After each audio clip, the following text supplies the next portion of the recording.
Hello and welcome to Supernatural Selection. I'm your host, Kevin the Bastard. With me, as always, are Mike the Skeptic. Mike, how are you today? My back hurts. Oh, wow. I'm sorry. What happened? It's more of the side, but, you know. I don't know. I'm 40. I'm mid-40, so I was just sitting weird, I guess. Oh, didn't have anything to do with work? No, not really. Okay. Wow. Okay, that sucks. I know the feeling, though. Yeah. Yeah. And we've got Mr. David Davis. David, how are you today? Well, I'm dead. What? How? I don't know. It's just what the newspaper says. Oh, you forgot to drink water. Exactly. I'm sorry. Yes, we're referencing "Don't Hug Me, I'm Scared," which we're both obsessed with. Yeah. I don't know. I'm in a mode right now where I'm getting obsessed with a lot of things like that in the Y-Files. So that's a thing. Those are called fixations. Yes. I'm not spurging out. I don't know what you're talking about. Oh boy. So it's a weekend weird, and as usual, we have got some news to go over. Woo. So I'm looking forward to this, and I would like for Mike to go first. Me? Well, wait. Yeah. Don't we have? It begins with an R. You know what? You're right. Thank you. I had just said we were going to do this first, and I completely fucking forgot. We're doing reviews. Short-term memory is a bitch. It really is when you hit your 40s. So, we're reading some reviews from Apple Podcasts, I guess. It's not iTunes anymore. It's Apple Podcasts. Apple Buttcasts? Apple Butts. That's different, and I don't like it. It should be Apple Bottom? iTunes. No, it should be iTunes. I don't like the fact that they changed it. It makes me uncomfortable. Yeah, I don't like that either. I mean, stick to your guns. Don't be Google. Everybody's got to change things to be synergistic and edgy and new and edging themselves off to profit. Edging. Oh, God. Yeah. I don't want to think about Apple edging. So let's start with the first review, guys. This one is from Darth Plato. He says, first off, amazing hosts. Aw. 5 stars. These 3 dudes mesh so well together, it's nuts. You get the whole spectrum from total believers to absolute skeptics, and somehow the 3 of them really make it work. They clearly do a ton of research for every episode and then break it down into silliness if the situation calls for it, or take it super serial if that's what seems appropriate. This is one of my favorite podcasts every week for a good, genuine laugh and a think at the same time. Oh, at least it's not a wank. Oh, God. That's nice. That's a nice. Yeah, it's a very good review, and I really don't want to think about anybody wanking to us. Well, on a long enough timeline with enough people listening, we're going to get some wankers. Just make your peace with it now. Oh, on a long enough timeline, the not fappability of everyone drops to 0. And here's the thing. It'll probably happen when we record our episode on the Lacerda files. Yeah, Mike, I really want you to be a big part of that episode. Mommy, the lizard lady. Fappability content? For the lizard tits. Oh. Yeah. All right, our next review. We have 2 this week, by the way. Our next review is from Qwerty Miscellany. The podcast for those who want to believe but know a fake when they see it. 4 stars. Ooh. Yeah, no. Having fun listening to this one. Kevin and David know their stuff. Mike keeps them from getting too off the deep end. Mike don't know shit. Audio quality is also good for a home setup. I've heard many pods that have worse sound. Well, that's good to know. Also appreciate that while Kevin is a true believer, he can spot the bullshit and isn't afraid to call it out, whether it is racism, anti-Semitism, or just general batshittery. There you go. So thank you to Qwerty Miscellany and Darth Plato, both of you. Those were very nice reviews. That was nice. Yeah. Our current rating on Apple Podcasts /iTunes is a 3.5 out of 5. Well, we're moving on up, moving on up. And don't forget, if you write a review on Apple Podcasts or iTunes or whichever, we will... Whatever the fuck it's called. Yeah, we are checking every week, and we will read Find it out on the what show. they're calling it this week. Yes. What's it called? Anyway. Sorry, that's a podcast I listen to. So, thank you guys for that. And now we can do the Weekend Weird. Okay. Finally, Jesus Christ. Yeah, fuck me sideways with a crowbar. Mike, you're first. I'm first. Okay. Because Mike's the best one. Yes. So here's something weird. What do you think about herpes? I try not to. I think it's, I mean, like, are we talking like genital or are we talking like the cold sore? Well, in general, I mean, they're both. I mean, I don't really have the same virus. I don't want to have a positive outlook on the damn thing. I mean, David? I wouldn't say I'm very pleased about them either. Well, how do you feel about herpes fighting cancer? Is this like apparently is this like a SmackDown? Well, you know, it could be a WWE style in your body. You know, your herpes Hogan. Your body is the squared circle. I will face you, cancer, here in the squared circle. You will go down. Vince McMahon, he will not do your bidding if he's dead. So apparently scientists in the UK have been able to repurpose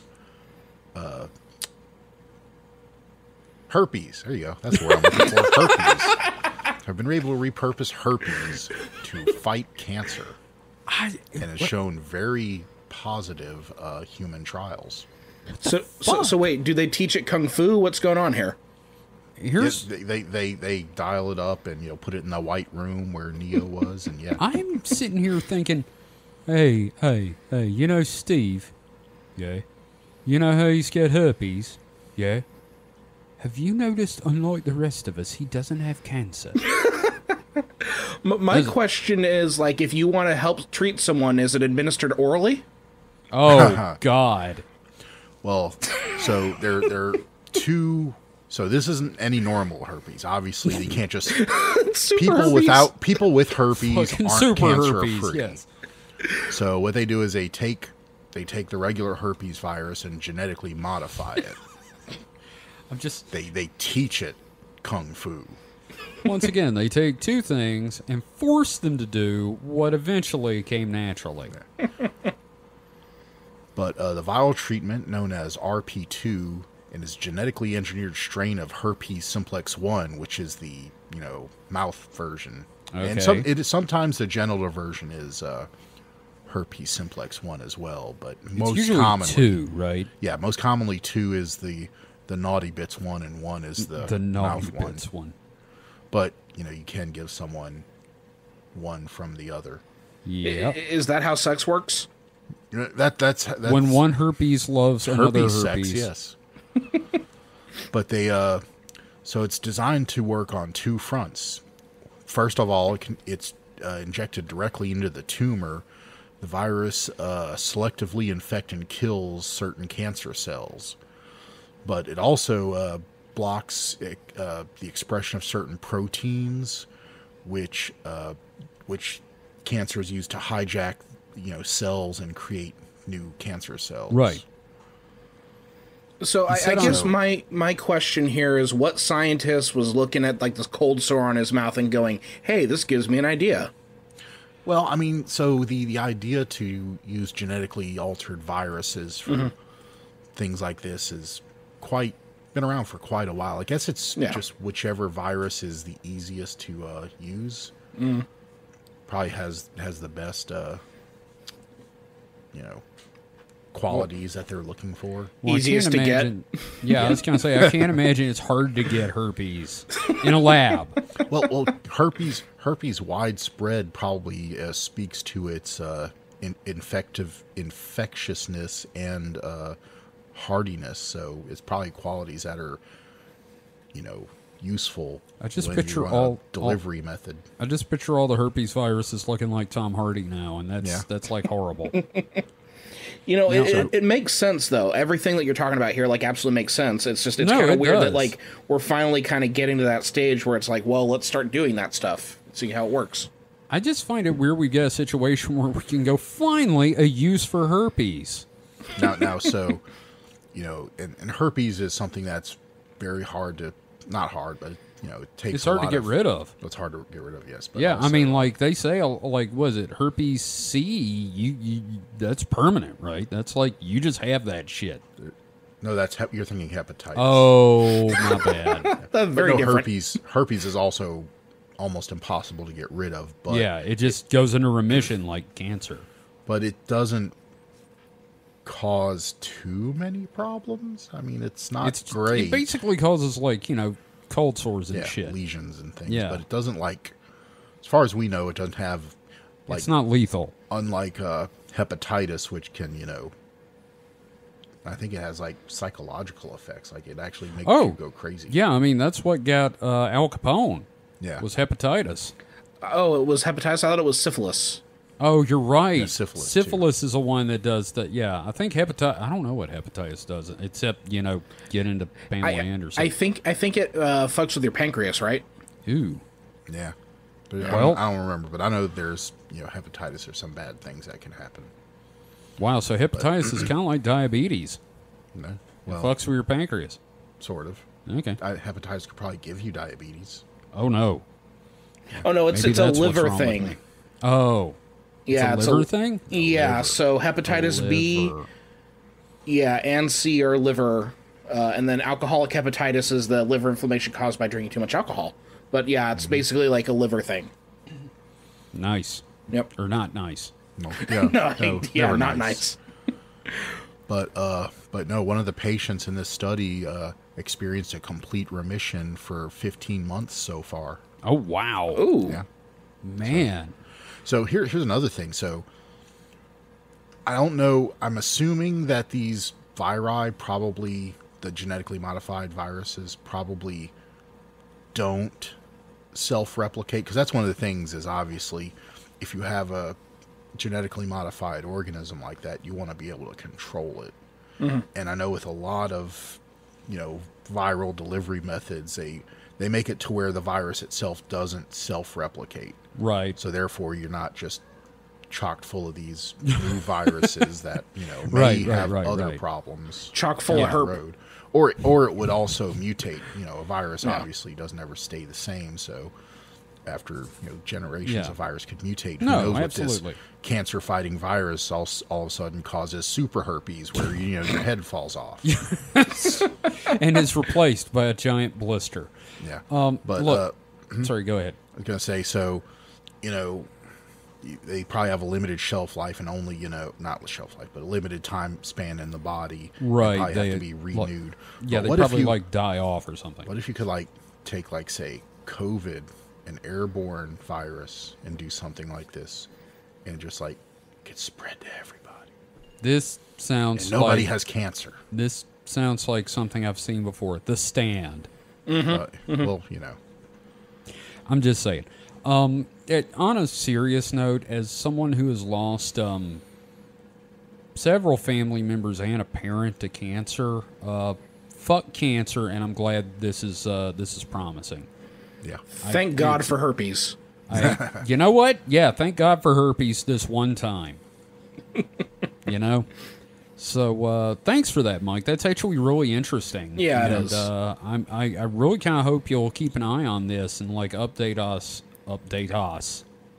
I don't know what happened with my English there. Update us if there's any new developments on that, because I will see. Again, lost my mother to cancer, and admittedly, yeah, that doesn't stop me from making jokes about cancer, but I'm just glad that there's, you know, something on the way, possibly. So, yeah. David, what have you got? Okay, so I've got an article from space.com, and it is Contact with E.T. How Would Humanity React by Leonard David.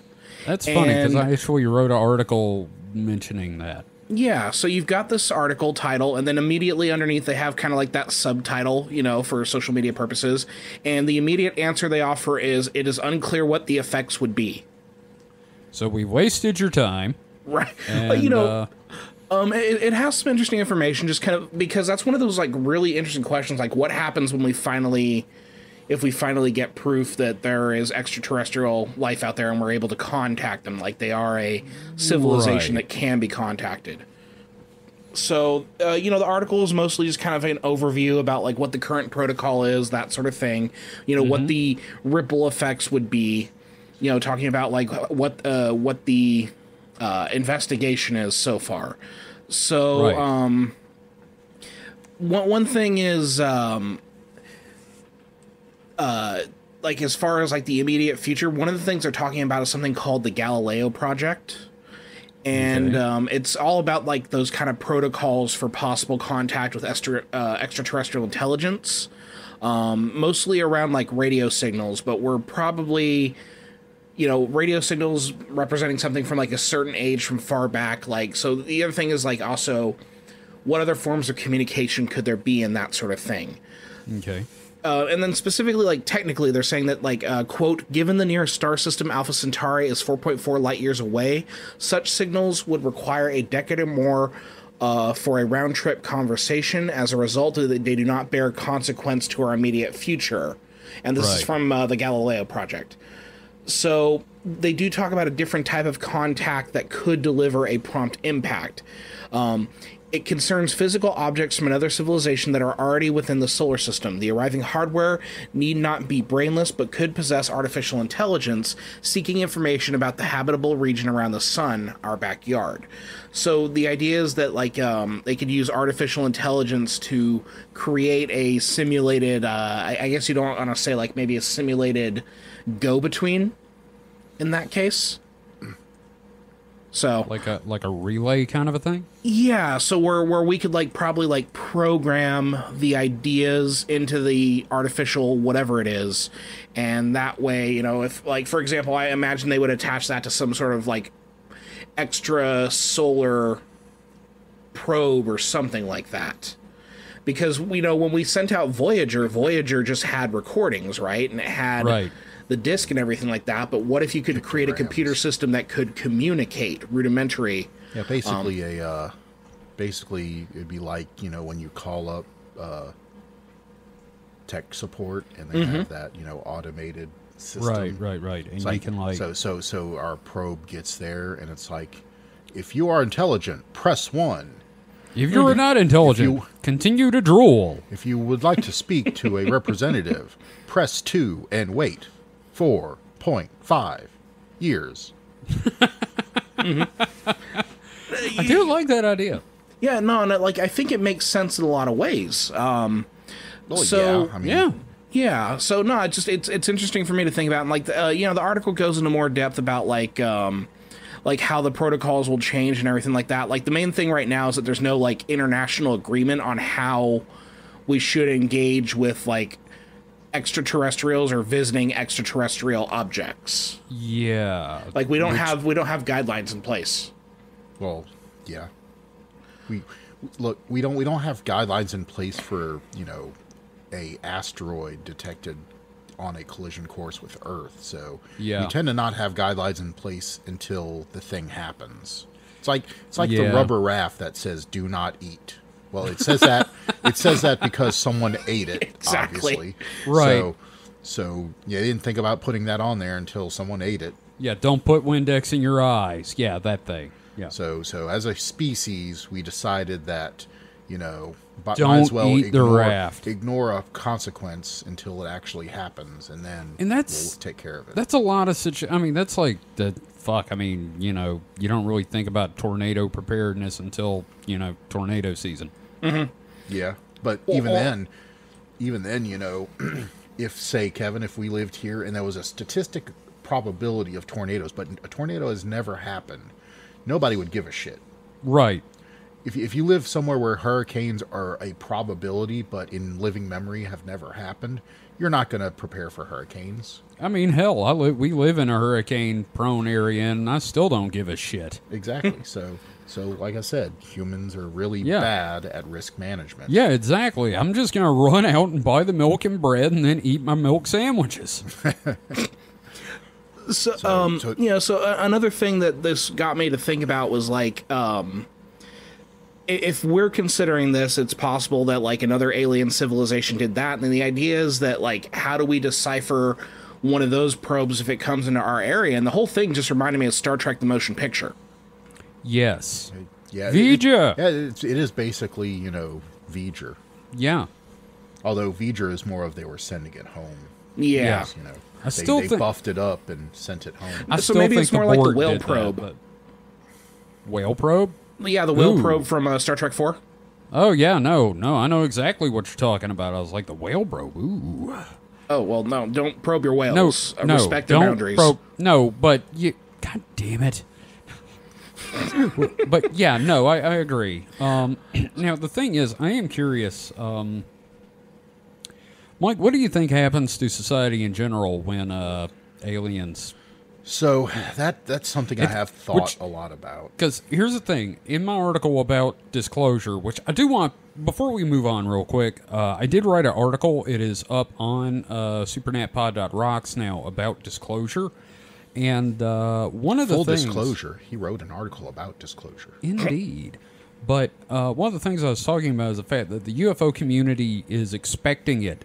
Not like, if it happens, but when it happens. It's like any minute now. And when NASA this week said that they were going to have like a conference call thing, everybody's like, this is it. This is disclosure. And I'm like, what? But in the article, I was talking about what happens if disclosure happens to society. And that's kind of where we're going. I'm curious, what do you think would happen? So, having seen a lot of what happens, like, it depends on the scenario, really. Okay. If say there was a credible enough leak of information, no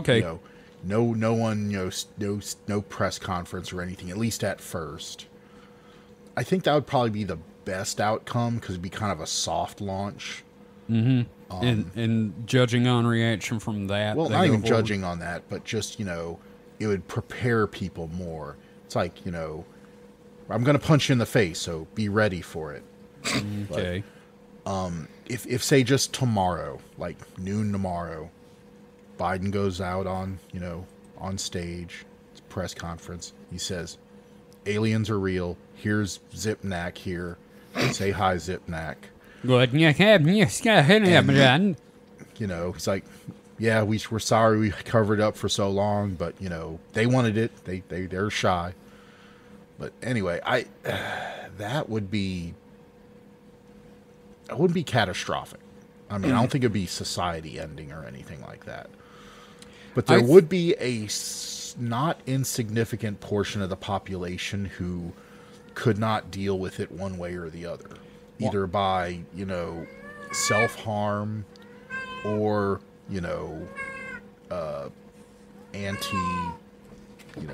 fighting against it in some way.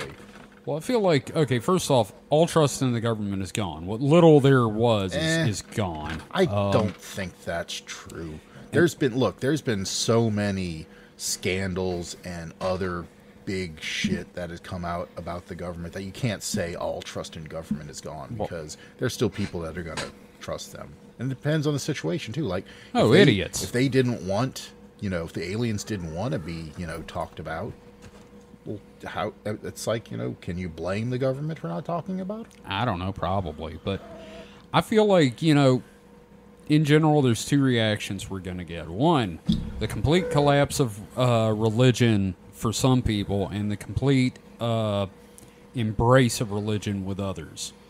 I feel like, a lot of people are like, well, this is it. This is proof that God doesn't exist. And other people will be like, this is the devil tempting us away from our faith. Actually, I honestly think it would be less of a societal impact than, say, World War II. Okay. Well, I mean, and we got through that pretty sort of okay. Yeah, let's not. Yeah, no, I understand what you mean. Now, David, how about you? What do you think happens to society? Well, if it's anything like my cat, things are going to get crazy because my cat is trying to get all up in the microphone right now. That's okay. Hi, Zelda. Aw, Zelda. No, I'm definitely on the cynical end of all of this, for sure. I don't think it's going to go well. Right. If it's going to be something that's revealed, it's going to have to be gradual, and then there has to be a certain, like, threshold by which they're able to kind of finally just come out and say it. But, yeah, like there's a certain level of the population that needs to be able to accept this without losing their minds before they can, like, fully reveal it. It's gonna... There's one person in particular I can think of that, if aliens are real and they're aliens, he's gonna kill himself. Like, flat out. There is a person I know that will kill themselves if aliens, like, land, come out, and they're like, hello, we are here, we are sorry about what happened to the cows. That's it. He's ending his life.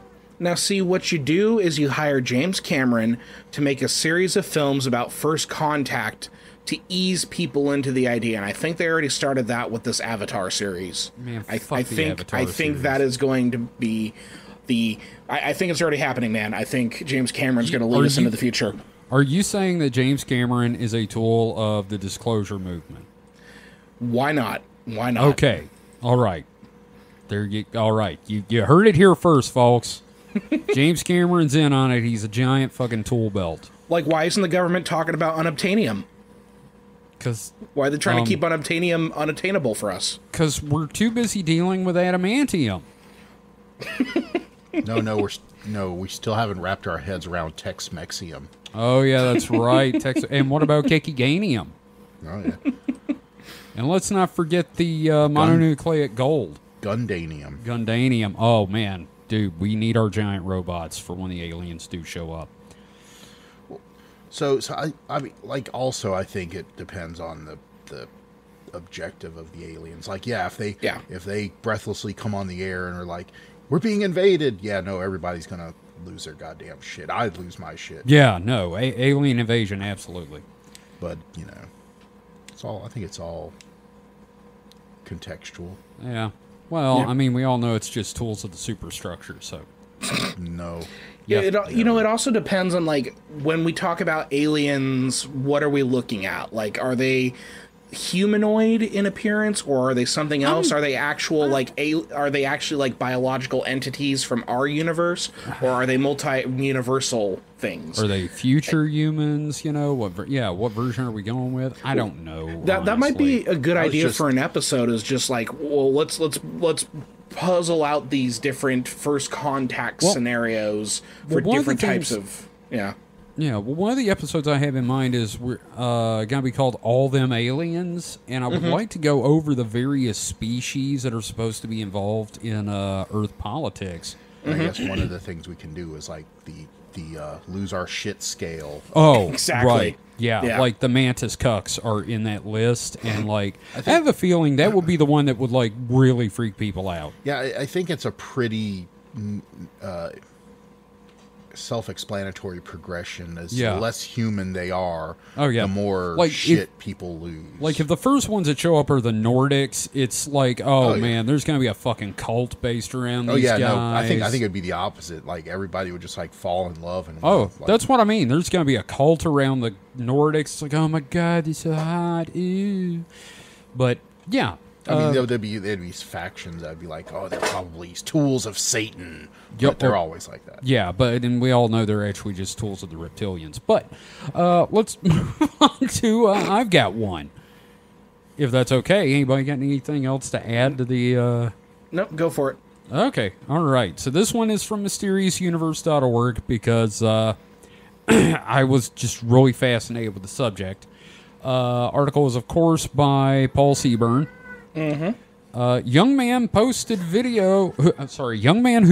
video of a giant claims to be stalked by the CIA, then dies. Jesus Christ. Yeah, no, that ended hard. Holy shit. All right, so this gentleman, Mr. Andrew Dawson, is a TikToker, and he was on his way to work with a friend, and there's a link to the video. Gentlemen, I'm going to send you a link to the video, if and I can, pardon. All right. Sorry, we're getting some audio there. Don't need to do that. We don't need some kind of a copyright claim when this goes on YouTube. All right, gents, I'm going to post this in the... Host talk. Yes, thank you, Host Talk. Y'all ready for this? So this is Andrew's video, Andrew Dawson. And it is certainly a thing. I'm going to give you all a second to watch it. Yep, watching it now. All right. And you'll see the thing on top of the mountain. Yeah. All right. Now, the young man filmed this and posted it to TikTok, almost said Twitter. And he kept trying to go back and kept running into like guys from the government and the military saying, this area is closed. And he kept trying to come back and see it. And then he started saying that he thinks he's being stalked. And then he does a retraction video several days later, saying it was fake, it was all joke, but he's acting nervous and like looking off camera like he's, like there's a dude with a gun or something. Oh, jeez. And then he turns up dead. Like with an obit and everything. Oh, shit. And he had been talking about, these dudes in black suits and everything, which I think the Men in Black got him. Mm-hmm. Or at least that's the current running theory. Now, the video, here's the thing. When I'm watching it on my phone, I'm like, holy shit, that's pretty, wow, that's fucked up, man. That looks like a giant. And then when I watch it on my computer, I'm like, that looks like the little pin dude from Google Maps in real life. So, I don't know. I mean, I think the guy died. But I also think this was not a real video, maybe. But it is just creepy that he's talking about he thinks he's being stalked, and then he turns up dead. You he's being stalked by the government, which... Yeah, but what'd he die of? We do not know. Well, if he's in Russia, it was probably falling out a window. Canada. Oh, okay. Falling off a moose. Falling off a moose. But, no, I think... Here's the thing. Mike, you're going to be proud of me for this. I think he is suffering from paranoid schizophrenia, perhaps. Or paranoia, at any rate. And I think maybe he was suffering from a mental illness and may have killed himself. That, that's what I was wondering. Yeah, but I don't have any information about how he died. It's not mentioned anywhere in the article. Now, how legit is the obit? Well, let's see. Oh, yeah, okay. The dude kept talking about the people that stopped him seem like CIA agents, which I'm like, they're way out of their jurisdiction. Right. Yeah. All right, so... you can have a CIA in Canada because then it'd be the Canadian intelligence industry or association or something. I don't know. And Agency. CIA. So you have to remember, CIA is everything outside of the United States. FBI is inside. Oh, right. So it would be okay. Yeah. Well, I mean, CIA does do stuff inside our borders. But here we go. In general, yeah. At this point, one could look at this as a typical attention-getting series of TikTok videos, and they certainly did get attention in the millions of views they attracted, and the paranormal media coverage that followed them. That would be the end and time to move on, except for a news item posted in the Campbell River Mirror on July 1st, 2022, in the obituaries, Andrew Ryan Watchhorn Dawson. November 4th, 1987 to July 1st, 2022, in loving memory. The photo accompanying the family memorial looks like the same Andrew Dawson in the TikTok videos. The comments on the obituary make note of the videos. So I'm looking at a blown up view of the video. It looks like a thing, like... I don't know. An object? Some form of just slender, tall object. The thing is, it wasn't there the next time any other time he came out. So it's weird. you know? But I also kind of feel like it might be fake. I don't know. Or he was tricked. I don't know. It's hard to say. I don't want to knock this, like, straight down, but, like, you know, the skeptic that wants to believe has to be very, very careful. Or not the skeptic, but I want to believe, but I got to be real goddamn careful what I believe. Yeah, for me, it's either a ARG, like a really well done ARG, because like there's a lot of videos from this guy that exist beforehand. Maybe he wanted to take his turn to create an ARG, but also it could have just been Kareem Abdul-Jabbar on a hike, and maybe the I don't know. The CIA agents were his bodyguards or something like that. Here's the thing. I showed this to an associate at work that's into this kind of shit.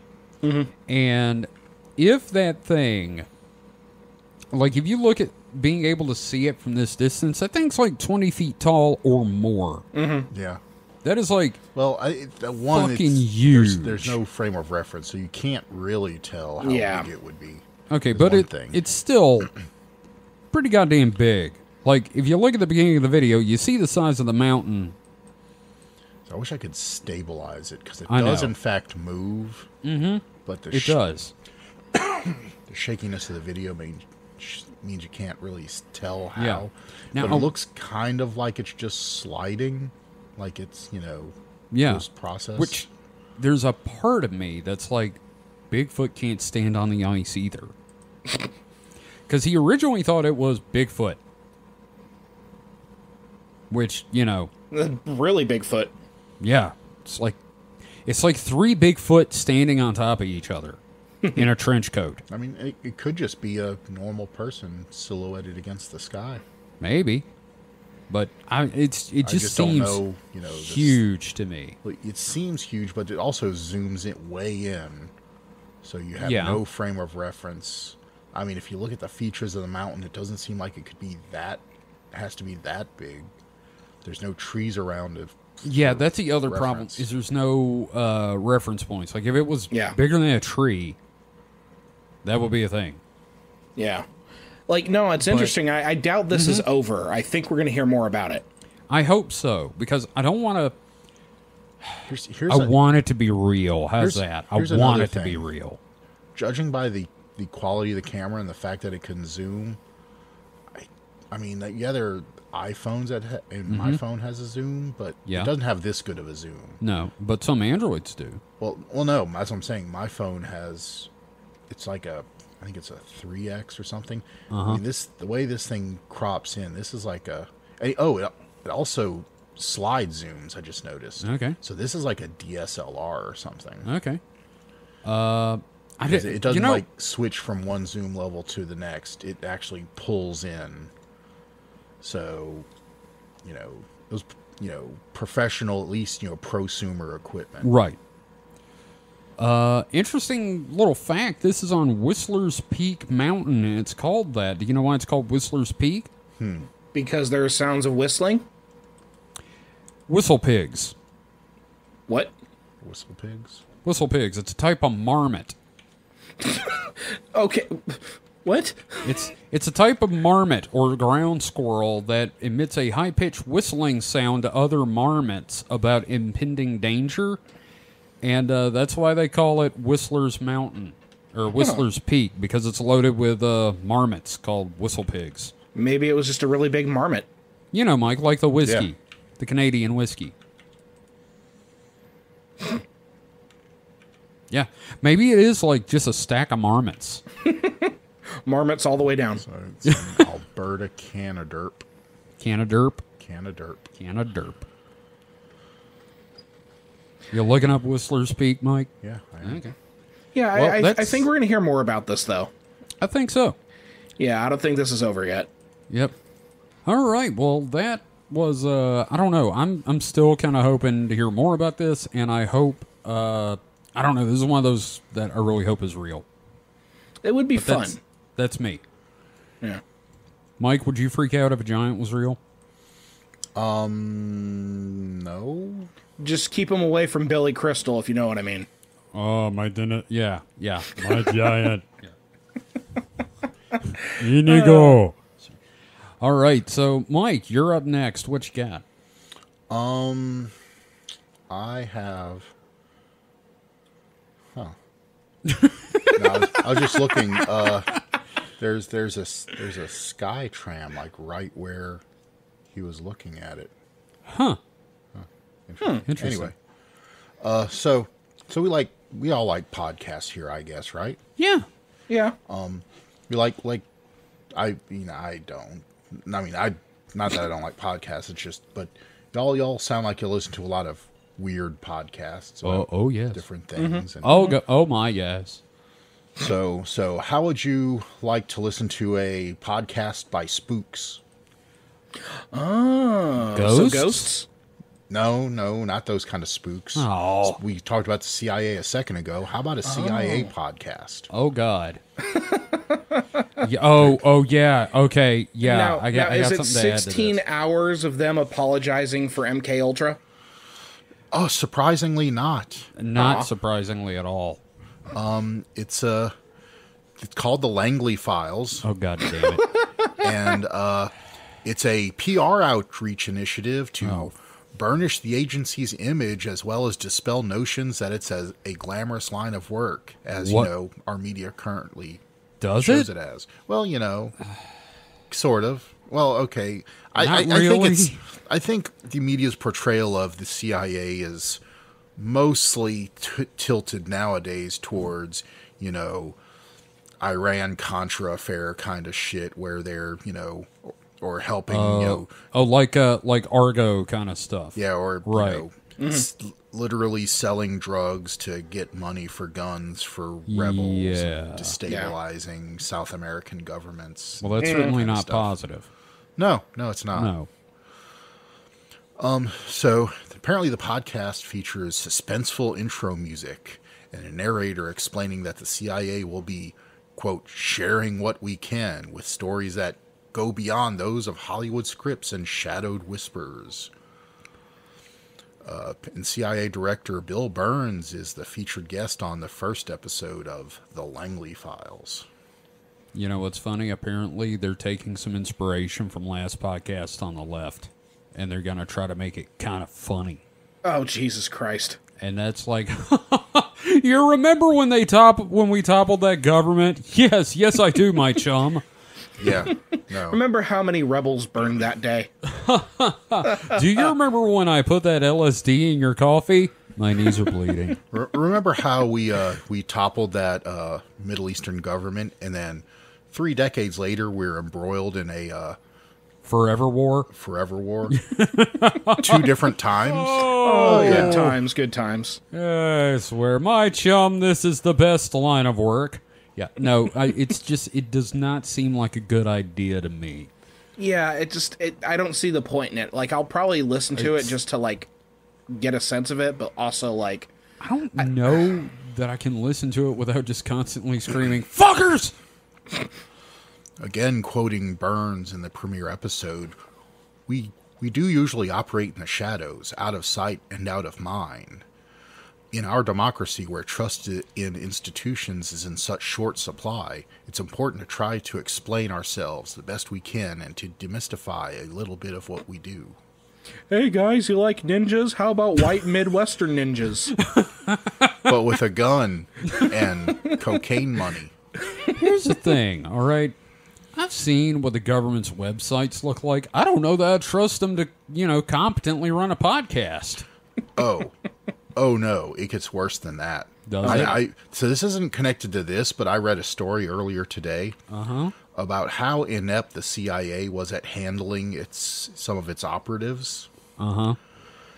So they set up these fake websites. So, it'd be like a website like, DaddyDaughterDay.com. no, Joe Blow's Auto Parts or something. Just some innocuous website, right? But it's set up by the CIA to be a, contact point. And there's a separate website for each operative. And we're not talking about like CIA operatives. We're talking about like foreign nationals that the CIA has recruited to like do intelligence work, get. Oh, you mean the shit we bust documents other and stuff. governments Oh, for yeah. doing? Okay. Of course. But so on multiple occasions, okay, so they set up these websites. These websites will typically have a secret, way of interacting with it that'll bring up a communications point. But they were so inept at doing this that, for one, when they bought the domains for these, not domains, but when they, when they registered the domains and everything, they were all sequentially IP addressed. Oh, God. So if you knew one of them, you could look at the IP neighbors and probably find very similar websites. Uh-huh. And two, in the metadata of the website were references to messages and, stuff like that. Like a website that shouldn't have any messaging, subsystems. Uh-huh. But you could look in the metadata and find messaging protocols. Are you telling me that, like, in the SEO for the website, it says CIA front? Kind of, yeah. God damn it. Well, you guys know what CIA stands for, right? What? Central Incompetence Agency. What? Oh. Yeah. But yeah, no, this got a lot of operatives burned, and they I bet. Because all they would have to do, the foreign government would have to do was if they found out about this website, just sit and watch it, because it's not, a real website that people interact with. And whoever interacts with it, they just go after that person. And if they're in their country, obviously they're a operative. Why the hell is there a jobbobsfishandchips.com in Kuwait? So, yeah. So, a little tangent about the CIA there. That's, again, horrifying. it's terrible. And I figure the podcast is going to be pretty fucking bad. It'd be great is, like, next week I'm dead because of the CIA. Yeah. Because they didn't like me cracking a joke about them. Oh, yeah. No, you, me, and Mike, we're dead. We're fucking dead. If we turn up dead next week, everybody, that's why. But yeah, and of course, the CIA, well, these people that were helping the CIA, they got caught and, eventually released by their governments. The CIA obviously took care of them, right? No. Oh, no, they disavowed everything and just, pretend it never happened. What is this, Mission Impossible? Yeah. Disavowed? Yeah. This informant will self-destruct. Don't even say sorry. Nope. Why would you? Sorry, we were so bad at our jobs, you got tortured for 10 years. It's too late to apologize. It's too all late. over now. Yeah. So that's the glamorous world they're trying to demystify of the CIA. They're not going to talk about that story, though, I bet. Have they ever seen any of the Jack Ryan movies? Because they don't paint a great picture. No. Right. Just saying. So each episode will be about 15 to 30 minutes long. Oh, which come is on. really fucking short for a podcast. Fucking man, Night Vale's longer than that. And will feature our hosts leading conversations with a range of special guests. Fucking shills. I want to hear from the janitor. Oh. Oh, no, he knows where the other day, Agent Smith threw up in the hallway and I had to go get some sawdust and put it on there. He knows where all the bodies are hidden. Oh, yeah, you guys gotta stop trying to shove them down the garbage disposal. Do you know how long it takes me to clean that fucking shit out of the sink? So, the series is just distributed on major audio platforms, including Apple Podcasts, Spotify, Google Podcasts, Amazon Music, and Player.fm. All right, so if you don't want to review our podcast, please go review theirs. 1 star only. Somewhat 1 star. ominously, They gave me LSD. I did not like it. Somewhat ominously, one of the hosts of the Langley Files signed off the inaugural episode with, quote, "From all of us here at the CIA, we'll be seeing you." Fuck. Wah, wah. God. I damn. hate this. I mean, this, yeah, no. This upsets I'm not, me. Yeah. It's This pretty is- awful. Yeah. Hey, the good news is the FBI listens to us, and there's a rivalry between the CIA and the FBI, so I'm going to stick with Team FBI on this one. The FBI should launch their own podcast. What would it be? What would it be called? It would How be we fucked up Waco. I was going to say it was going to be a drag race review podcast hosted by Herbert Hoover. Oh, man, I like that. Oh, no, it wasn't. Wait, Hoover? Yeah, it was Hoover. Okay. It was Hoover. All I J. know is that Edgar he Hoover. sucked. Isn't the FBI headquarters also in Langley? Yes. Okay. Yeah. Yes, it is. That's got to be a really fun town. Oh, God. They're just like yeah. neighbors, flaming bags of dog shit on each other's front porches. Just Oh, imagine the FBI and CIA as like rival fraternities. Oh my God. And yet everybody's a member of Skull and Bones. Yeah. Okay, somebody out there needs to like Photoshop the FBI logo into like, Greek letters. They're on the national lawn with their recruitment tents. So the CIA is whichever the Revenge of the Nerds fraternity. Oh, the was. Trilams? Trilams, yes. Yeah.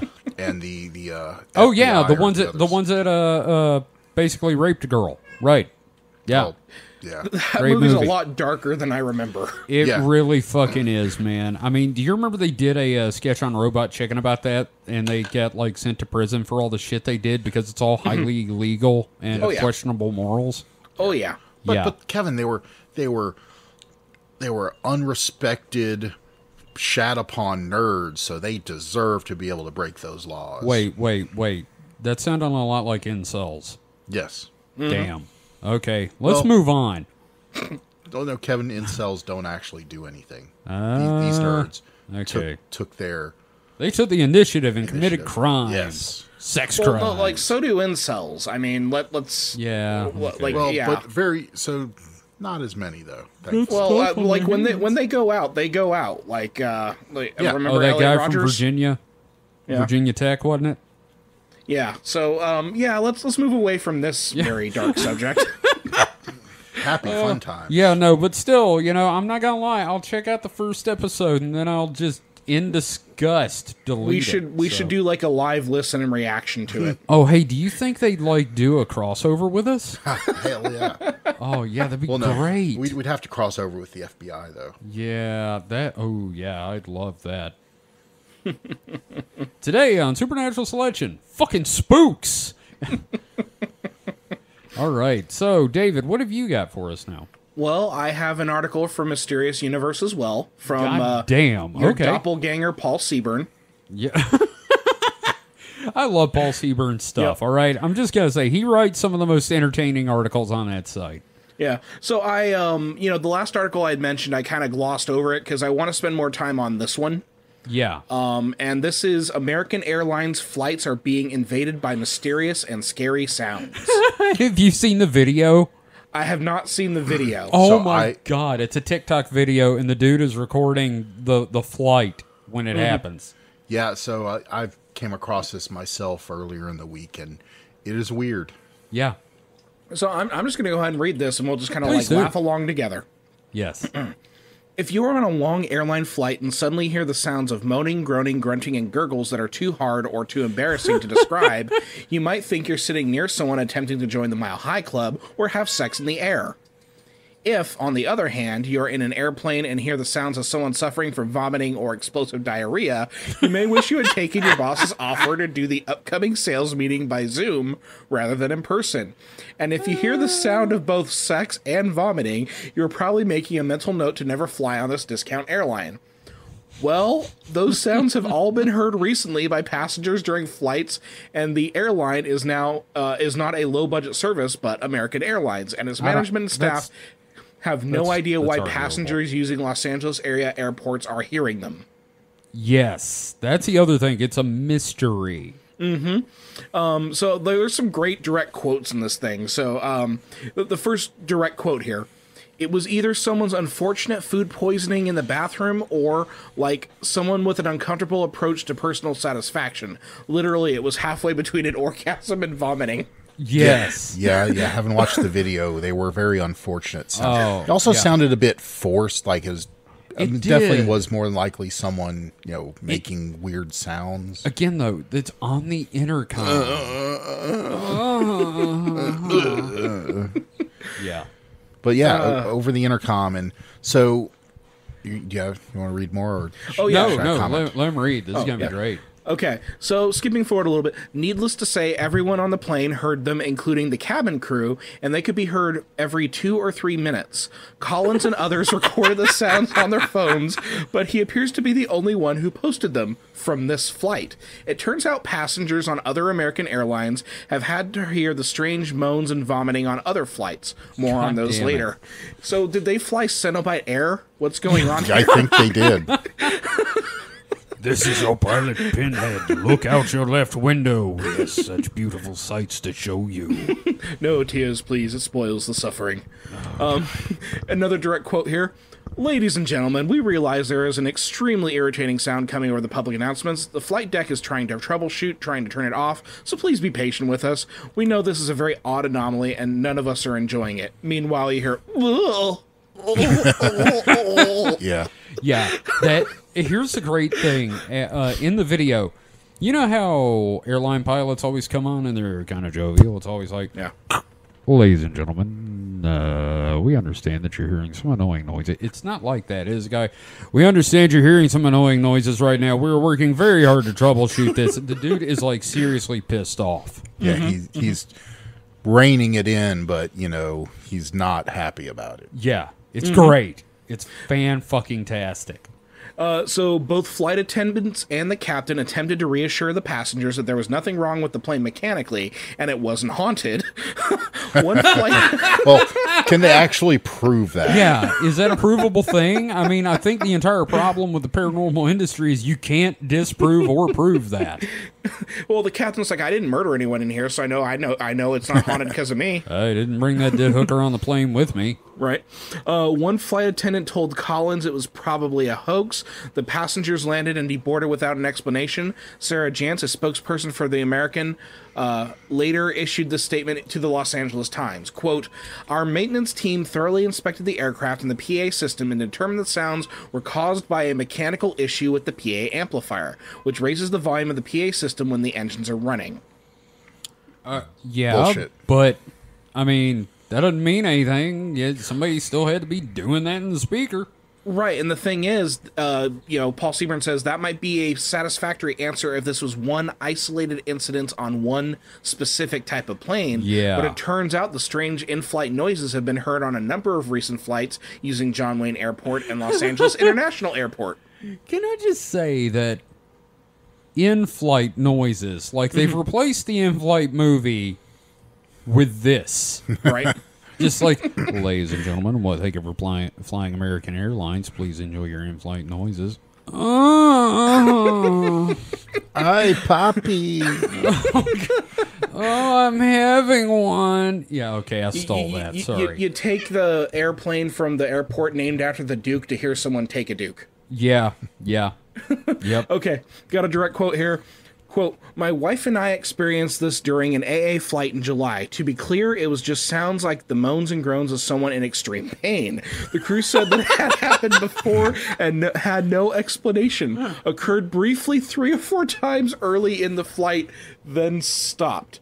The sound started over the intercom before takeoff and continued throughout the flight. They couldn't stop it, and after landing, still had no idea what it was. I filmed about 15 minutes, then again during service. It was calmer for a while mid-flight. Okay, here we go. Currently on AA 1631, and someone keeps hacking into the PA and making moaning and screaming sounds. The flight attendants are standing by their phones because it isn't them, and the captain just came on and told us they don't think the flight systems are compromised, so we will finish the flight to DFW. Sounded like a male voice and wouldn't last more than 5 to 10 seconds before stopping, and has intermittently happened on and off all flight long. So maybe they're tapping into the sounds of hell or something. Well, here's the thing. First off, the dude that recorded the TikTok was very disappointed that there wasn't like a grand, like he didn't like blow his load when they landed. Yeah, he was expecting a big finish, and there was no payoff. Yeah. And secondly, what if this is just like the plane? Like the plane has achieved sentience. Well, there's and it multiple hurts planes, to fly. though. I know. What if the planes are becoming sentient though, and it hurts to fly? Would that make the passengers like jade eggs? Maybe we're turning the sort of. Oh, jeez. We are goop. They're unbirthed children. Oh God. But no. So here's my thoughts on it. Mm-hmm. So it's all American Airlines. So it has to be something to do with an employee. It's Delta. Well, no. Delta's pranking them. Yes. So they claimed also one of the things I saw is they're claiming that it's not possible that the PA system is separate from any other networked system, so it's not possible to hack it from the outside and gain access to the PA system, which I find highly circumspect. Because, you know, I can flight systems, sure, they're definitely not connected, but I don't think they put that much thought into securing the PA. yeah, I mean, you can't tell me they don't have a way to remotely access the PA system in case they need to, like, make an announcement on a plane or something. Right. Like, this is American Airlines corporate. We're sorry, you're all fucked because all the wings fell off. All the wings. All the wings. 6 of them. Yes. Well, and here's the thing about Biblically this. accurate airplanes. I would rather fly shit come air than than like, do you see that video of the people who bust out a guitar in the middle of the plane and start singing religious songs? Christian stuff, yeah, okay. Yeah, I think shit come air would get my money. Yeah. Ladies and gentlemen, thank you for flying shit come air. Maybe the pilot had a little remote control like vibrator in his butt. Oh man, and the co-pilot just keeps hitting the triggering it. button. Oh my god, it's like the chess scandal, but with airlines. It's vibrating anal beads. If only. So, Jesus. so I could kind of see this as maybe a Horrible mistake. well, I mean, it could be kind of a, I wouldn't exactly call it a white hat hacker, but someone found a vulnerability. I could see it being that someone found a vulnerability where they Right. can, using the plane's internet connection, get control of the PA system, And they're this is just like doing a, you know, mildly annoying thing to. They if it was a white hat hacker, more than likely, if they found this vulnerability, they tried telling American Airlines, And they're like, they "We don't ignored care." it because they're every large company, until they have a security massive data breach, they ignore this kind of stuff. And so he's like, okay, fine. Well, I'm just going to start, you know, being a little annoying until they take it seriously. Well, and this is like my second or third story that I've done on the show about like people fucking with people in airplanes, because I also did the one with the Apple AirDrop dick pic thing Yes. in the plane. So So what if it's all related? What, Just what some if guy it's the just dude that escalating. took the dick pic is now just coming? It's the worst supervillain ever. Oh my Just god. mildly annoying man. I don't know. It sounds like it'd be kind of a fun flight though, just because like I would fucking crack up every time I heard some dude like Well, the dude's blowing the his guy, load as he's taking a shit. the TikTok guy like seemed to find it humorous. Oh, he and a lot of he was having a ball. a lot of the It passengers sounds did funny. too. Yeah, I I mean, mean, like I think the only people that were annoyed were the flight crew because Yeah. you know it's They're their like- plane. They're yeah. supposed to be in charge of it, and some shit's going on that they can't. Meanwhile, tell you. I'd be in the back of the plane, fucking giggling my ass off, looking Right. suspicious. Yeah, It's so like, is it fun. him? Yes. That's great. I'm glad you covered that because I'd forgotten about it till you brought it up. That's yeah. a great story. And remember, And it's- fly shit come air. Shit come. I want someone to Photoshop an airplane with shit come air on it and send it to us at that bastage at supernaturalselectionpod.com. Or tweet it at us. I don't care. if I played Microsoft Flight Sim a lot, that would be my airline. Shit come air. Oh, and then you could hack it to play the audio. See how Oh my god, a mod. Oh my god, that's great. I guarantee you, there's already a shit come air mod. shit come air mod. Oh, thank you for that. I'm glad we followed up my story about someone possibly dying from the Men in Black because of a Bigfoot with shit come air. people coming on airplanes. Right. So Palate cleanser. I've got one last one here. And this is one that, like, I guess in the back of my head I always thought about this, but like I never really thought about it really. And this is from coasttocoastam.com. You know, George currently hosted by George Norrie, but Art Bell's old radio show. Article by Tim Binnall. Banal. Yeah. British farmers decry crop circle damage. So I'm going to read this because it's not very long, if that's okay. Yeah, go for it. All right. While crop circles may serve as a wondrous sight to fans of the mysterious phenomenon, farmers in England remain understandably irritated by the curious formations, which wind up costing unwitting growers a considerable amount of money.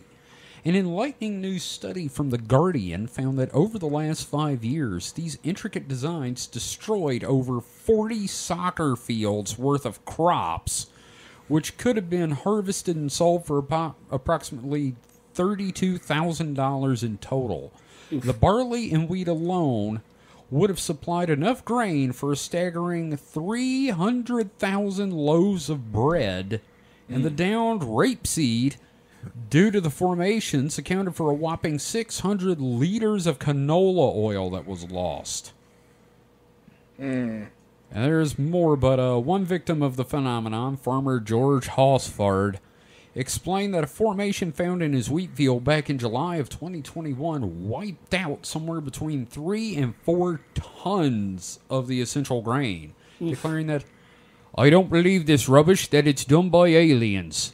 The farmer instead pointed the finger at people using ropes, boards, and ladders to flatten parts of the crop. That said, he did express a certain amount of mystification over how they managed to create the design in a really remote position that couldn't be overseen from anywhere aside from a small patch of my neighbor's land. So, basically, I never thought about the impact on crops. Like, a lot of times, you know, your, quote, real crop circles, the ones allegedly done by UFOs, the grain is still growing when it's laying down. And there's, like, radiation damage and shit to the genes. Early, whatchamacallit? Crop circles? Shows about that kind of stuff. Oh, right, like sightings. Yeah, they all said, but the crops are totally fine and are harvested normally. To add to the mystic allure of the crop circles. Which I think that's bullshit. Yeah, apparently that's bullshit. Yeah. So I'm hearing now with all this damage. $32,000 in total damage. Yeah. And like... I would say that's probably not a lot. Yeah, but I mean, there's like hungry fucking people out there too that need this food. And also, what's going on right now in Ukraine and like the food shortages and everything like that. It's in poor taste now. Oh yeah. Definitely shouldn't be stomping on other people's crops. Yeah, especially you aliens. Don't do that either. Yeah, don't do that shit. More cow assholes. Do that. Go for that. Do that. Come over here. We got tons of cows. Leave the wheat alone. Please abduct and probe Putin. Please stop taking my Don't bring him back either. Don't bring him back. Knowing him, he'll try to annex Uranus or something. No, that'd be fine. He'll need one when they're done with him. Woo. Uranus. Yeah. So that's all I got. And I think that rounds up the stories for this week. And I was looking through Reddit, and apparently I don't actually have anything interesting to bring up from Reddit. Which was something I was like, hey, I'm going to start doing that. And I'm like, I got nothing. So, David, before we go into our few questions this week, I think it's time for X to give it to us. Well, you're getting a double dose today. Oh, shit, dog. Double penetration by X. In your anus. Alrighty, let's go. So the first thread I have here, the original post has a picture of Shinji from Neon Genesis Evangelion. Pilot the goddamn robot. Yep, and the question that is posed is addressing a feminine deity entity as mommy asking for trouble, or is she just going to think it's funny how down bad I am? I feel like it depends on the goddess. Like Eris, goddess of chaos, might be into that.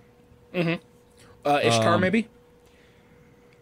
Yeah, Ishtar would totally be down for that shit. But like Nut, the sky goddess from Egypt, from Egyptian mythology, I think you're fucked. Hera, you gonna die. I think any of those, just addressing them in general would probably get smote I love the word smote, by the way. Smote. Whether or not Smote in the you reefer. called them mommy. Like I said, I think Eris would be cool with it because she's weird. Well, I've got a couple of the replies here. This is just a quick one. good. So, one of the first replies is go to a therapist. Thank you. Yep. Then we have if she is a mother goddess, she would probably be okay with it. Gods and goddesses will take into account your past, so you're in a bad place, they might be okay with it too. But, Yeah, but if you this are just dude- calling them mommy to do it, they may not like it. What if you called them mommy, because you, were It's a turned kink. on by it? Yeah. Yeah, because someone replies, only a goddess of lust would find that endearing. You are not a child, so hearing you say mommy would be just weird. It's a very socially awkward thread. I think it would be you'd have about the same rate if you went up to random women on the street and called them mommy. You ever call your teacher mommy on accident or mom, like when you were a kid? Not that I can remember. Really? Just me, huh? guess I so. would have control Wow. deleted myself if I had ever done I that. wanted to.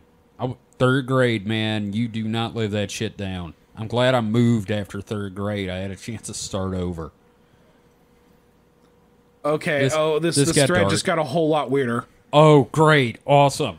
So That's the whole reason we do this. So the poster, he's posting Shinji pictures with his post to identify himself. Oh, good. So number one, he that's not identifies weird himself at with all. Shinji. Yeah. Great. So So he's a spineless little wuss. Yeah. So he responded to the person saying only a goddess of lust would find that endearing. His reply, well, she does have a lot of sensual, lustful attributes, but also I'm not really using it in a lustful way. Also, I would say compared to a literal goddess, I'm probably pretty childlike in her eyes, even counting my soul being much older than my current body. And then Oh, no. Mm-hmm. Oh, you sweet summer child. So, okay, I've got another reply to this Yeah. person. Okay, here he goes. The weird thing is that I've been married to this entity for like 2 years. Wait. What? What? Recently, I found out that the entity I'm married to is either the equivalent or is an aspect mask of another powerful deity. When I connected to this other deity, I got really scared and confused because it gave off a nearly identical energy to my husband. Okay, this is someone else replying to this person. What? And I felt really pulled into it, but was worried that I might be cheating on my husband. Later on, this deity confirmed they were the same person through divination and dreams, where he was saying that he's my husband. Later on, I came to find out that my husband would often shift forms between the form I knowingly married and the form that I later found out is either the same person or another person of the same energy / God. With that said, he's really sweet and always gives me a hug when I'm feeling down, as well as cuddles me at night and greets me in the morning. And then, here's Shinji again.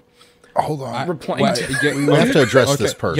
Yeah, we got to slow down for just a second here. And This person either needs more or less drugs, depending on their current drug intake. I feel like the Michael Jordan animated GIF or meme video where he's just going, "Stop it, get help." help. So this is the person responding to Shinji in the conversation. Here's Shinji okay. again, Oh no. responding to this person that I just read. I kind of had a similar thing happen, minus Oh, the romance, fuck of you, course. you did. But I felt pulled between several different, very similar goddesses over my life, and over time, I've come to find they're actually all the same goddess, just under different forms and names. Either way, I was definitely just expecting to get called a F word like usual, and not expecting to get my nightly dose of cuteness from this broad. Did he say broad? I think he put bored, but I think he's trying to refer to her as a broad. I don't know. Unless it's wood. No, I think one of the lizard people is breaking in. No, I'm kidding. This guy needs medication. Because when I think opened several the of these thread, people these need replies medication. were not in it yet. What? Yeah, so when I opened the thread, like I had an earlier version. Oh, I this just- is new. Yeah, Okay. I literally just refreshed it before we started Wow. discussing this. Breaking news, everyone. People are nuts. Oh my god, Holy this is amazing. Christ. Yeah, I love... This is basically people talking about their imaginary friends. Oh my god. Wow, this got a whole lot more interesting. Man, okay. You know, somebody needs to come in with an avatar of Asuka and it's Asuka, right? Yes. Asuka and just be like, "Shut the fuck up." Oh my god! So that's what I have in this thread. I'm going to give it one more reply to see if. Oh god, there's more replies. Oh, God it got so much damn it. longer. Oh no. You know, you thought this was going to be the short one, didn't you? I did. Oh, you fool. Oh my god. Oh, it's just. Oh wait. Give us a highlight. Oh, okay, so further on in the conversation, someone replies, "Thanks, Anon. I can understand your hesitance. Me and Lucifer get on real well, so I can understand your devotion." Okay, Oh, good. I'm glad Satan's moved on from the whole God thing. right. Okay, so here's the person talking about their husband that we had mentioned earlier. Oh, the husband do? Yeah, the husbando. Poster. Husbando? Yes. Okay. He's a bro and he's my best friend and also a spouse. With that said, for me, he's basically transformed into Shiva at this point, which is the fully actualized version of what Lucifer is, in that he is no longer considered fallen, but has taken his throne and left the face of God and comes as the ultimate bringer of enlightenment. Pick related. I saved it on my PC because when I first met him, he looked like this, and I didn't know who it was when I saved the pic. I just saw an obscure form of the Lightbringer. So he's posting a night elf from World of Warcraft. This is Anton LaVey, isn't it? This is just Anton LaVey on 4chan. Oh my god. Oh my gosh, Shinji's I don't back. even. This is amazing. What? Oh no. God, it's like watching Young and the Restless. Not to hijack this sex-enjoying guy's thread, but how do I contact a goddess and receive help or wisdom or force of will, perseverance, or whatever? So someone asked him that, and then here's Shinji responding. Oh, good. For me, I honestly had a lot of trouble early on. I've always had a strong sense for the divine and good about noticing omens or just catching the general vibe or energy of a place, but any sort of contact was tricky. Honestly, drinking salvium. Whoa! Whoa! Read that one more time so people can hear it. Honestly, drinking Salvia Divinorium as a tea, sip slowly and hold, swish it in your mouth, helped a lot to open me up. You don't need to actually go for a full-blown trip, just enough to make sure yourself more open and receptive. Now I don't need any substance at all for it. I don't meditate you're much. psychotic. Oh my god, this is so good. Oh my god. Okay. Do we need the other X go and give it to you, or are we good with this one now? Well, I guess this kind of the other one posted Lucifer, so I'm gonna go ahead and open up a question because this is a general question. Okay. You've heard of the term "sexy as hell," right? Yes. Okay, so someone posted a picture of a Sega Saturn magazine cover with Morrigan from Darkstalkers that has the line "sexy as hell," and their question is, why is hell considered sexy? Because it's hot. Is that it? Yeah, I get. And I don't know. Sexy is probably because it's. Because that's where all the sexy people go because they're sinning. Well, yeah, yeah. rock stars, all that. Yeah, sure. Yeah, I mean it's. Yeah. Yeah, so I'm just gonna go ahead because there's always one person who takes these things very, very seriously, and they give us their worldview. They give us their worldview, which is always super fun. So this is the first reply to that question. To trick people into thinking they have to accept darkness to gain the aspect of light. Sexiness is light, not dark. Did you say texiness? Sexiness, yeah. Okay, sorry. Yeah. I misheard. I was like, oh, please tell me he read like a misspelling on purpose. Right. Like that. In this world, true light has been split into duality and mixed with darkness through the way the world works to keep everyone accepting some darkness regardless of which side they're on. Even the good side has this problem, as they often accept laws which are restrictions, abstinence, stagnation, etc. Those things are all of the darkness, but people have been led to believe they're good, so they accept darkness without realizing it in order to gain peace, beauty, and harmony they desire. Both sides are lies. I've said this before, and I'll keep saying it. If everyone knew what true darkness was, there would not be one soul siding with it. Every aspect of darkness people are attracted to is actually light, and it only seems otherwise through implications created by the world, not by the thing itself. That's not sexy. Right? But just like the very, very serious reply to this. I can't fap to that. Or can I? Well, you could, fap to all the pictures of Morrigan in the thread. Yeah, Because I now guess it's just so. kind of become an image dump of Morrigan. Oh, from good, Darkstalkers. good. At least something positive has come from this. Oh, thank goodness. Okay. Right. Yeah, I'm sorry. Well, I just felt like those two would be fun. No, those are definitely fun. I enjoyed the hell out of those. I'm going to refresh this thread one more time to see if Shinji posted again. Okay, please do. Let us know if there's anything. Nothing yet. Okay. All right. So, I did a call for questions. Let's see here. We got one from Sam. Which are you more excited for in the cyberpunk dystopian future, AR implements or GAI, General AI for the non-mic hosts, as friends? I didn't know what that was. And meaning why? either. So basically, which are we more excited for? Implants or AIs as friends? I'm going to go with the AIs for friends, to be honest. Like, I want to live in questionable content. Yeah, I don't know The if comic. I don't know if I'm quite ready to embrace the transhumanist ideal. Yeah. I'll go for the singularity, but... I don't know. I mean, Okay. having like a implant to where, I ain't got to look up porn. It's just right there in my brain. Yeah, okay, but I Well, don't but- want to be, like, sitting at the lake and then, like, I get a call in my eyeball. Well, and here's the thing. What happens if someone hacks it and they start playing the same audio from Shit Come Air? I get aroused. Of course you do. Obviously it comes with its drawbacks, but so does, AI, the AI thing, because obviously it's just going to become Skynet and kill us all. Okay, yeah, but for the time being, we can be friends. No, because AIs are a lot faster, so it'll, go from being a friend to being Skynet in about 3 minutes. Okay, well, that'd be a fun 3 minutes. What is friendship?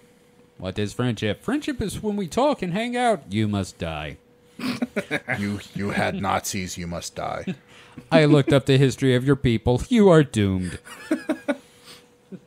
My projections say you're going to kill yourselves in 20 years anyway. I so- can speed that up for you. Literally, this is a plot line from the Orville. Is it? Yeah. Okay, I haven't watched the show. I've heard It's good good. things. It's good. It's good. It's like the next Yeah. generation. I only saw season 1. I've been meaning to Okay. go to the next seasons. Well, we got a question from Ghostforge. Forge those ghosts. Yes. So he forges ghosts. So he's a murderer then. Yes. Yeah, well, that's true. Because, you forge metal with a hammer and you forge ghosts by hitting people with a hammer. Hey, hit them with a hammer. Yeah. Become ghosts. Exactly. So, Ghostforge says, of the infamous personages you have covered thus far, who do you think would have been up for some freaky tentacle stuff? We haven't covered him yet, but definitely Aleister Crowley. Oh, that's a given. Yeah, but We've talked about him, but yeah, no, it's a given, but... But if people who we've actually covered so far, I would definitely say Alex Chu, and he would do some very cringe YouTube videos about I it. was gonna say the exact same thing. Like he'd honestly. like hint at it, then he'd get into it, and then he'd be like, here's how you can have it happen to you. and then he's like, no, I don't do that anymore. Just make sure you get the Chinese tentacles. How about you, Mike? Like what about Time Cube Guy? What would happen if Time Cube Guy got? Well, We haven't tackled Whitley Strieber yet, have we? no. Oh, he'd be down. I don't know. Most of these guys seem like they're really afraid of the weird stuff, so they'd probably just run screaming. I'd still go with Alex Chu though. I'm with Yeah. David on that one. He would be No, very conflicted Alex- about it. He'd be very conflicted. Alex, for they wouldn't have enough foam-filled breasts for Alex Chu. Is the tentacle heated? Is there a heating element in the tentacle? They have to Is be it- a certain weight so I can carry him up and down. It wouldn't be made of a TPU, so he couldn't. Yeah, the suction cups on the tentacle need to be a certain size. They need to be smaller. I don't like big tentacle suckers. And of course, it tried to go in his butt, and he wouldn't have any of that. Yeah. I Now, wonder Sam, how Alex is doing. I don't know. I think maybe you should check see if there's any interesting YouTube video titles real quick. Yeah, we'll see if And- there's a title. Then maybe next week instead of, or next time we do X, instead of X, we can do ChewTube. Yeah, it's chew to you. But Sam says, "Oh, I know in my mind who's into freaky tentacle stuff for sure." And Sam, when you hear this, let us know who you think is into the freaky tentacle stuff. And we'll read that on the show next time. Oh no! Oh. First video Oh, on the boy. list, Oh, the boy. newest video. Why Yeah? I always urinate inside a bottle and never pee in toilet. Wait a minute. It is 6 What? minutes. Wait 47 a seconds. minute. Can you tell me? Does he have anything about it in the description? Yeah, like literally, it's just his. That's the title of the video. I'll check in the description, see what we got. That's like The Howard description Hughes of levels. the description of the video is buy my rings at livemuchlonger.com. The God price is damn it. negotiable. Motherfucker, you can't bury the lead. Okay, in a couple of weeks, we're gonna watch this video and we're Oh. going to talk about it for the weekend weird. Man, that is fucking No, gold. he pulls out his pee bottle. What? Oh God! Oh my! Pee bottle and shakes God. it. See Alex P. Oh, Oh, I can't wait to why cover are there this chunks in it? Why are there chunks? what? Why are there chunks? You don't look. You're not supposed to be able to clog a toilet with your piss. No. Maybe I'm it's just old gonna- pee and he's kept it around for a while and it's started growing stuff. I don't in know. it? Shut up! Oh. Shut up! You guys need to see this. I'm sending you the picture The right hell now. I do. I'm sorry. I'm Is sorry. this in I have host? to. It's Yes. in host talk. Oh, whoa! That's a big bottle. That's a big bottle, and that looks like a frog in it. What the fuck? I wish I'd not seen this. And Oh my also look God. how faded the label is. He's like had that That's bottle reused. around. He's reused this bottle. What is it a bottle of? It's Cowl made. Oh, I can't look at that anymore. Oh God, I Okay, started wow. You feel free to delete it off the host chat. I'm yeah, sorry. that is gone, mother. Dude, you're lucky Next- I'm not banning you. No, next time we do Weekend Weird, we're gonna have to talk about this. Or me and you can watch it, and we'll just explain Explain it to Mike. I mean, his I can increased watch it as long as I'm discomfort. like not looking directly at the Eye of Sauron Hey, bottle. Mike, I got an idea. We'll make this special box that you can look at his pee jug through like an eclipse. I don't know. Anyway, God, that's a terrible thing to finish out on, and yet here we are. A jug of chunky chew pee. All right. Well, look, thank you everyone for listening, and I apologize for that last bit. If you'd like to find out more about the show, head over to supernatpod.rocks. We've got a bunch of new stuff going on there. We have got the show separated into topics. So if you want to listen to like all the topics, all the episodes on one topic, you can find them all listed there. We have got the news/blog section up. I've got like 3 articles up there. David's going to write some. We're going to like tie Mike to a chair and get him to write some. It's going to be great. We're going to have a lot of fun with that. You can, of course, find us on Twitter at SuperNatPod. Please, you got any thoughts or anything, send them to us on Twitter. We also have a contact form on the site. David, you can find at HP Comic on Yep. Twitter. That is that's a K in the comic. Yes. Yes, HPKOMIC. Oh, And, yes. Also, be sure to check out Kids' stuff. My Chucky Yes. podcast that I do with my wife. My wife. Your wife. We got the RSS feed stuff fixed. It's updating on Spotify and everything now. I Awesome. can panic less. Yes.